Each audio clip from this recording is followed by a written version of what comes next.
Hey, what's up, everybody? It's your boy, Michael A. Walker Sr. And today we're going to be talking about 3 keys to becoming a more responsible you. I do believe that this is very important for any person that is building and becoming someone that is learning how to be stable in life. Because a lot of times we don't take responsibility very seriously, and that can cause a lot of heartache and pain for those that are around us as well as ourselves. A lot of times, a lot of mishaps in life can be traced back to irresponsibility. A lot of pain and breakups and divorces can be traced back to someone in a relationship or both people not being responsible for the lives of the other person. And that's our topic today. We're going to be talking about that today. See, because today's topic is one that touches every part of life, I believe. Work, relationship, money, health, and our topic is responsibility. And it's not in the punishing you need to try harder sense, but responsibility in the practical sense of becoming someone who follows through, owns their choices, and can be counted on by other people and also counted on by yourself. See, responsibility isn't a personality trait you're born with. So none of us are born responsible. It is a set of habits that we build over time. And today, I want to walk us through 3 keys that actually helps to build those habits. Instead of just telling you to be more disciplined and leaving you to figure out the rest, I want us to walk through how do we become responsible or more responsible together, right? And I believe the first key to becoming more responsible is having ownership over our excuses.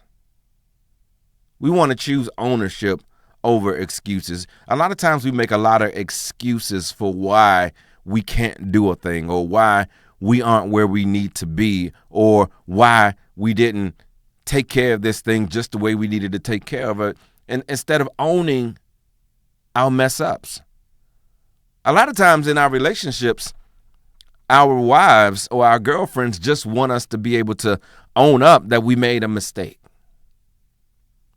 A lot of times that is very hard for a man, because that speaks to a level of a place where he missed it. And for a man, that is very hard for him. And I think almost for any person, that is very hard for them, because nobody wants to miss it. Nobody wants to be found being the one that has caused something to fall. But we must come to a place when we do cause something to fall to own it. And I know that's very difficult, because that can be difficult for me sometimes to say, yeah, I'm wrong. Instead of trying to find 15 things on how I can possibly be right, and maybe this happened, and then, something happened, and that just, I knocked over the vase. But if the vase wasn't sitting there in this very place right here on the corner, I wouldn't have knocked over the vase. See, got to be the vase. Got to be the positioning of the vase, because it can't be me. No, but the ownership says, I came around the corner, and I'm sorry, I really wasn't paying attention, and my arm accidentally bumped the vase, and I knocked it over, and it broke. So when we own our stuff, a person may be mad, a person may be upset, but they may be able to receive a little bit better. And that's a person that is responsible and taking responsibility. That didn't mean you were perfect in that situation, but that did mean you're saying that I'm taking ownership for the stuff, my stuff, that I am creating. See, here's the thing about excuses, right? They're not always lies. Traffic really was bad, right? You really were tired. I get that. The circumstances was often real, right? But there's a difference between explaining what happened and using that explanation to avoid the next step, which is, what will you do differently? Just like in the analogy of the vase I gave. Now, I bumped the vase coming around the corner. The vase broke. But initially, I blamed the vase for being placed right there on the corner. Could have been put somewhere else. Or maybe I could have been more careful. So there's ways to look at it, but when we're responsible, we're looking to see, what did I do in that situation to make that thing bad? How did I break up that relationship? What did I do to cause my wife or my husband to want to get a divorce? Maybe it was me. And when I look at that whole situation, maybe it's not me. But the fact that I call myself out, the fact that I put the lens on me and no one else, that begins to say something about me. That says that I am seeking to be better and seeking to be more responsible. And I really want to get down to what's really going on so I can be better and not blame somebody else. See, psychologists call this your locus of control, right? Whether you see outcomes in your life as coming from your own choices or from outside forces acting on you. See, people with a strong internal locus of control tend to follow through more consistently because they see the connection between their actions and their results. See, that connection is what makes responsibility feel worth practicing. And this is what I'm talking about, that a person with, they say, and psychologists say locus of control, I just say having good integrity. I'm going Bible on you, right? That's psychologists. I want to go a little bit Bible on you. That God talks about us having integrity. And whenever we have integrity, whenever we are pushing to be people of integrity, we're going to work on seeing ourselves in that situation. What did I do wrong? How can I impact that situation in a way that it can be better? What did I say that caused my household to be up in the uproar? What did I say that caused that person to be so incensed and so upset? Because you're looking on the inside of yourself. A simple practical shift.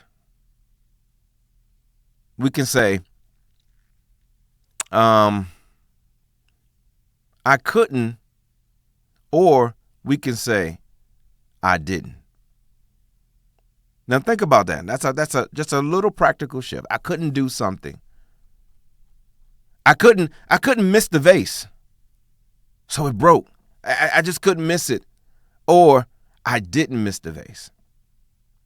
I couldn't get the report done. Or responsibility, I didn't prioritize the report. I let the email slip by and I missed it this morning.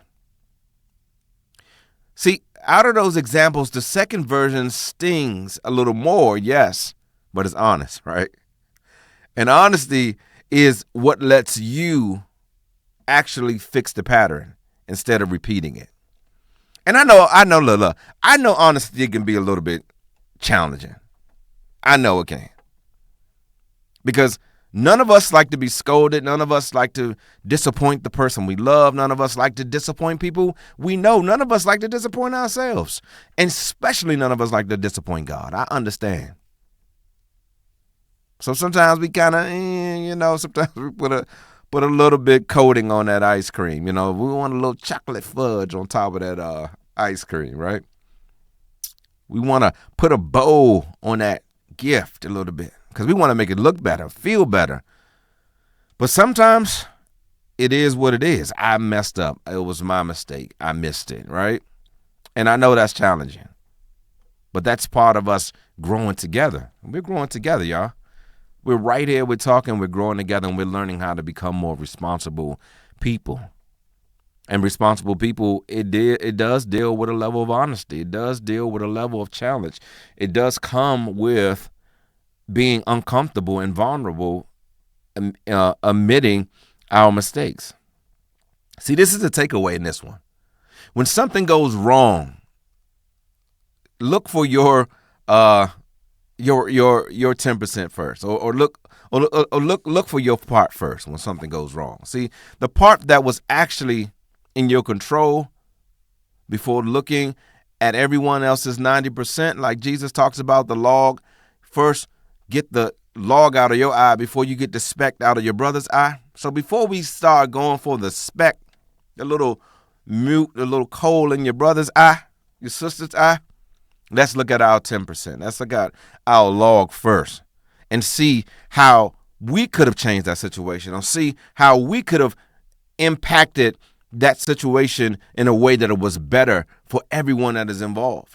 Or, I made a mistake. I'm sorry. Please forgive me. And I know that's hard. That's challenging. But that's where we want to get. That's where we want to go. We want to get to that place where it's not as challenging. Honesty is not such a thing for me. Being vulnerable is not such a thing for me. Being responsible is not that huge for me, because I understand what it takes and I'm willing to do what it needs to be done. And key number 2 is small commitments we must keep consistently. If we keep them consistently, we begin to build responsibility. People start seeing us as being responsible people. But it's like the vice versa, like the New Year's Eve resolution that, most of us flubbed. Like on the third week, we eating well, we doing this, we doing that, and then one day be like, I don't want to do this anymore. And now we just totally cut off what we set out that we were going to do. And I know I was talking to a brother one day, and I was saying to him, that we give ourselves permission a lot of times to just scrap the words that we give to people, because we feel like we can just do whatever we want to do, even when that comes to commitment. But that's actually wrong. When we give our word to people and we say we're going to show up and we're going to do this and we're going to do that, we should do it. And I remember a long time ago, my wife told me and helped me to see, don't tell our kids you're going to do something if you're not going to do it, because they're going to expect you to do it. And if you don't do it, they're going to be very disappointed that you did not do it and you're actually lying to them. And that was a powerful thing, because that just helped you to see that your small commitments must be taken seriously. You can't just scrap the deal because you feel like it or you don't want to do it today. The moment you give your word, or the moment you set out to be more responsible, you got to uphold your commitments. Even if you don't want to do them. So I understand that sometimes we don't want to do it. See, think about how you judge whether a friend is reliable, right? Think about that. It's not because they did one incredible favor for you and then bam, they were just like the greatest people. It's because they show up on time again, and again in small ways, right? So now what do? They build your trust. You say, that's my dude, that's my friend. In modern day colloquialisms for men, that's my dog right there. Because that brother right there shows up all the time. If he says he's going to do it, he's going to do it. If he says he's going to be there, he's going to be there.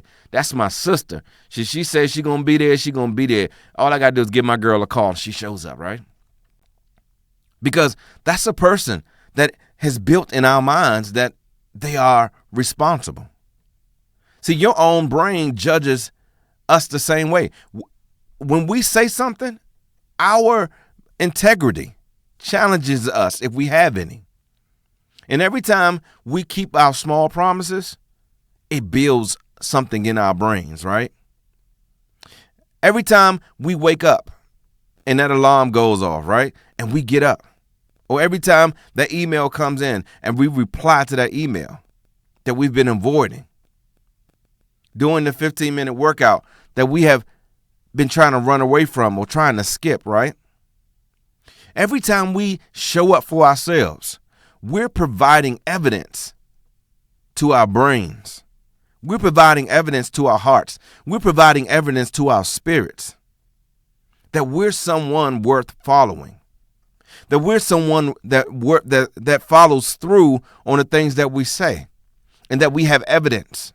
And that evidence is compounding. That evidence is becoming more and more and more. And before you know it, you are a man and woman of integrity. We know that we say when we speak, we know we're going to show up, because we hold fast to the small, consistent things that we say. We show up for those, right? Like we're talking about in our key number 2. We show up. We make our small commitments. We are consistent in those things. And now we are so consistent that it is fortifying in our brains that we can't do nothing else but be consistent. We're not making excuses anymore, because we have built a lifestyle of showing up and being consistent. Now we expect that of ourselves. And when we can't do it, we feel terrible about it, because we have broken a rule, an unspoken rule, but one that is written now on our hearts and on our minds, because we have the evidence. The practical move, right? Pick one small, boring commitment this week. This is the practical move. Like as we are trying to build something within ourselves. Something just really small, really modest, whatever it is. And keep to it and stick to it, whatever it is.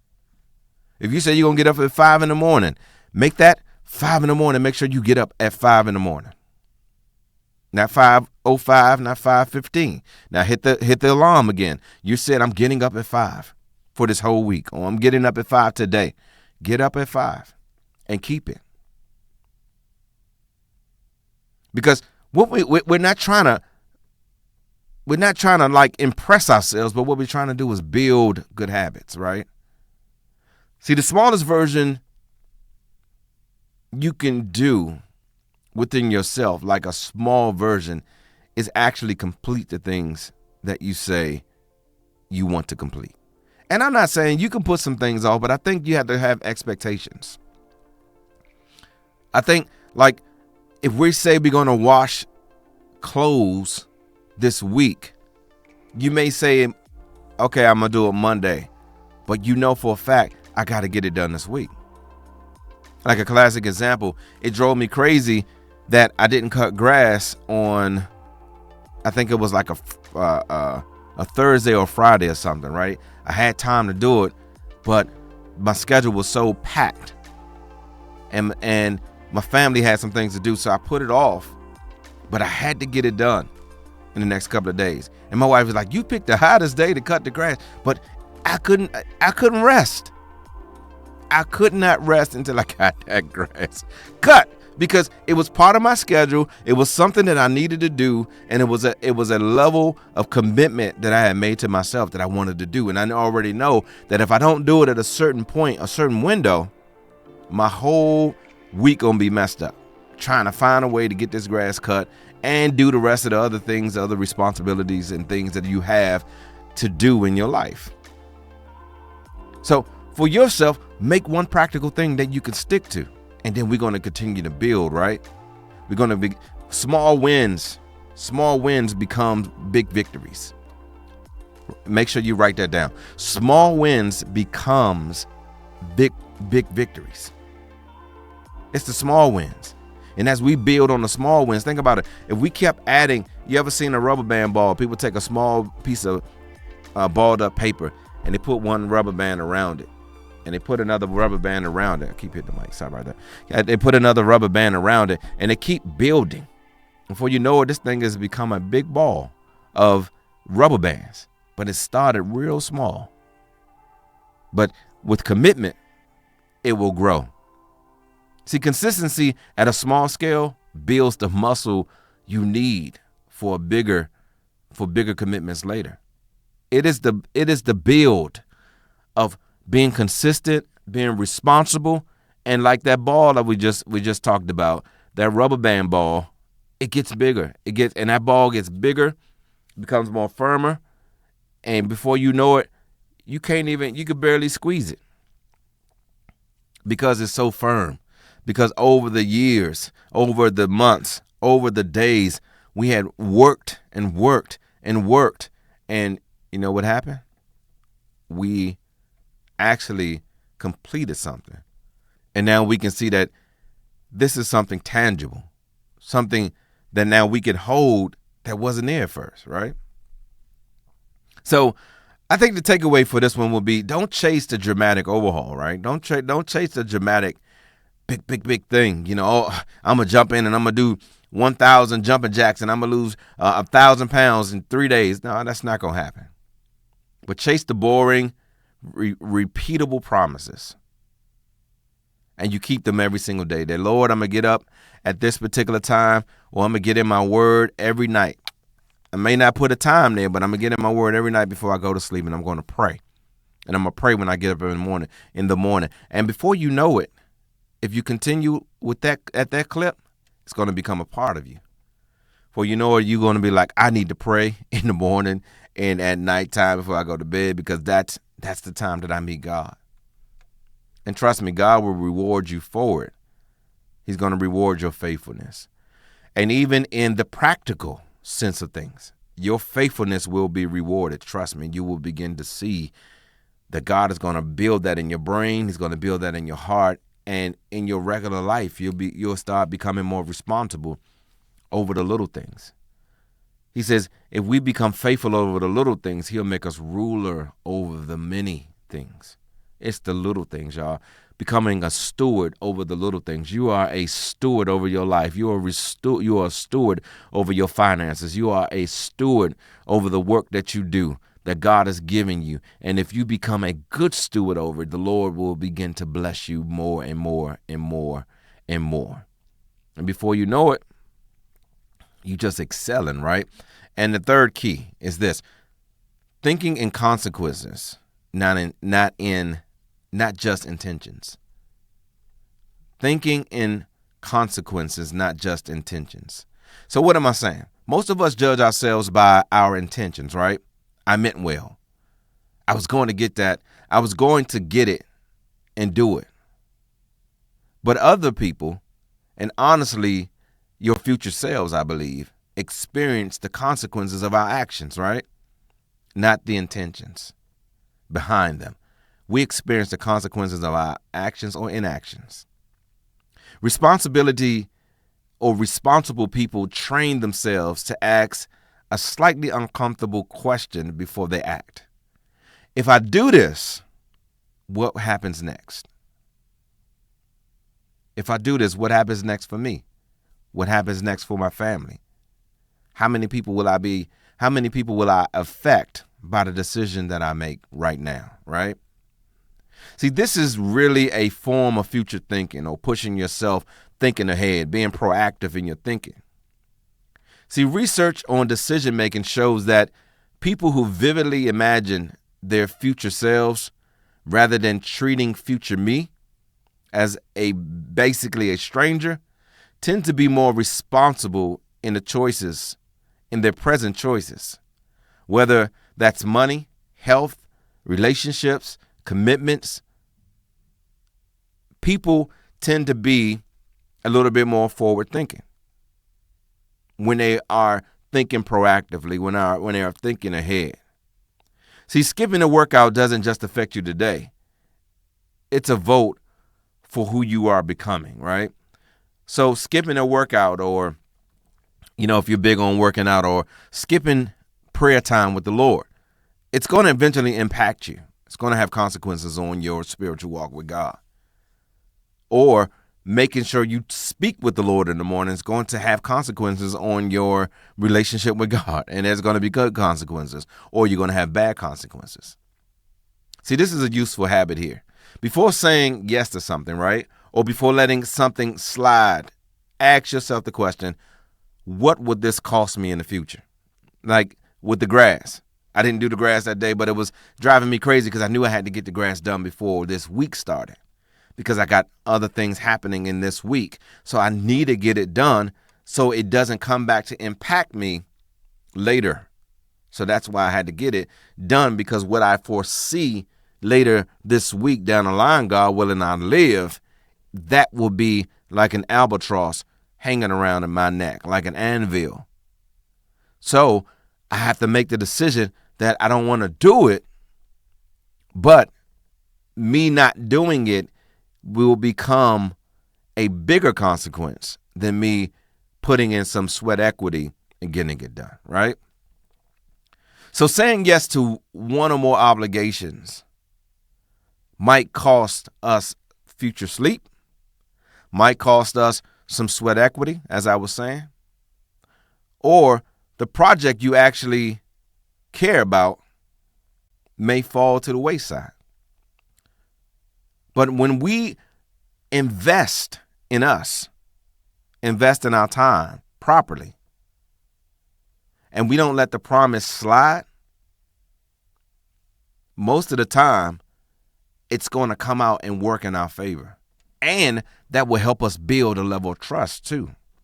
So you trust yourself, and also the people around you will be trusting you. It's you don't know how many people are watching what you do, how you do it, when you do it, where you do it. And what we got to realize is this: as people are watching you and watching how you do it, you're watching you too. And what we may think is harmless, it's not as harmless as we think when we don't get our responsibilities in our jobs and our work taken care of. Because what you're entrusted with, someone is watching how you handle it. Someone is looking to see how responsible you are with the things you are entrusted with. And you may not think they're watching you, but they are. They're watching what you say out of your mouth. They're watching how you operate with others around you. And more importantly, you are watching you. And that should mean something to you. It shouldn't just mean that, hey, whatever, I just do whatever. No, it should mean that I'm watching me. And since I am a man or a woman of integrity, I'm going to get it done. And since I'm working on being more responsible, let me put things in place that make sure that I come out on the winning side. And I think the takeaway from this is, judge your choices the way people affected by them will judge you. By what happens, not by what you meant. Judge your choices that way. Think about how you will impact people. Think about how what you do impacts and affects others, because it does. Because we mean a lot of things. We say a lot of things. Oh, I didn't mean it. Look, I'm a poster boy for that. And I know the kind of headache and chaos that causes. And it feels better just to be responsible anyway. You know what I'm saying? Just to learn to be responsible and be a man of your word. Show up when you need to show up. Be where you say you're going to be. Don't be in other places. Be where you say you're going to be when you say you're going to be there. Life changes for you. When we show up and do the things that we say we're going to do, I'm telling you, people around you, they may not like everything that you do, and you're not going to do everything right. But when they can trust you and trust your word and know you're going to do what you say you're going to do, you're going to call and be there on time, the whole blah, blah, blah, the whole shebang, trust me, it makes a difference. So let's bring this all together as we are closing on this episode of 3 keys to becoming a more responsible you. One, we talked about ownership over excuses. So let's find at least 10% of what we're doing wrong before we look at everybody else's 90. Basically, like the scripture says, let's look at the log in our own eyes before we are running down the speck in everybody else's eye. Because I believe that helps us when we take responsibility and we take ownership for our lives and the decisions that we make. Because as we take ownership for the decisions that we make, that helps us to make better decisions. It really does. Because we know that we are impacting people by the things that we do. You are important. I'm telling you, you are very important. And there are people watching what you do. You may not think so. You may think you're only hurting yourself because it's just you and you don't have a girlfriend or you don't have nobody in your life. No, people are watching you. All of us have a sphere of influence that someone is watching what we do. And then that someone might be God. No, that someone is God. More importantly than anything. And then others. And let's look at number 2. Number 2 says, number 2, small commitments, keep them consistently, right?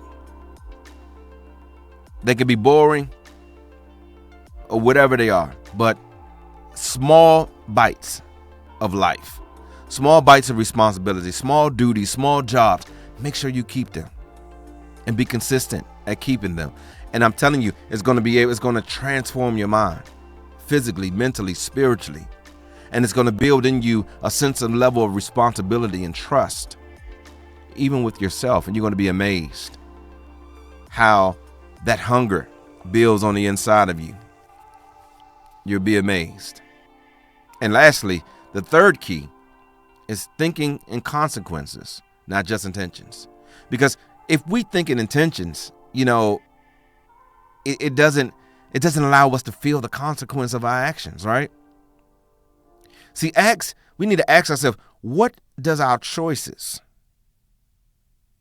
do and how do they impact others? And then also, what will our choices cost our future selves? How many relationships, right, have never been realized because we dropped the ball? How many relationships in divorce, or how many relationships just don't work because we just couldn't be responsible? You heard that term, irreconcilable differences? A lot of marriages fall by the wayside because people just won't make the right choices on working through some things. Or they don't want to stop being prideful, or they don't want to stop doing this and doing that. And all of us have issues where we need to work. So we want to, in our number 3, we want to be thinking in consequences and not intentions. See, none of this is about becoming a stiffer, more joyless version of yourself. No, not at all. It's about becoming someone you can rely on. It's about becoming a God-qualified man, becoming GQ, right? It's about becoming someone that people will want to be around and can actually trust. And that reliability over time, as you are becoming and building and making it and becoming a reliable person over time, is what gives you the freedom to be trusted with bigger things, bigger opportunities, deeper relationships, more autonomy. See, people are willing to rely on you more when you could be trusted.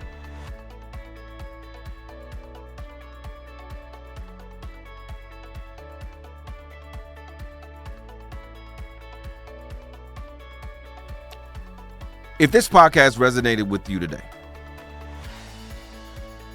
if just one key helped you, it doesn't have to be all 3.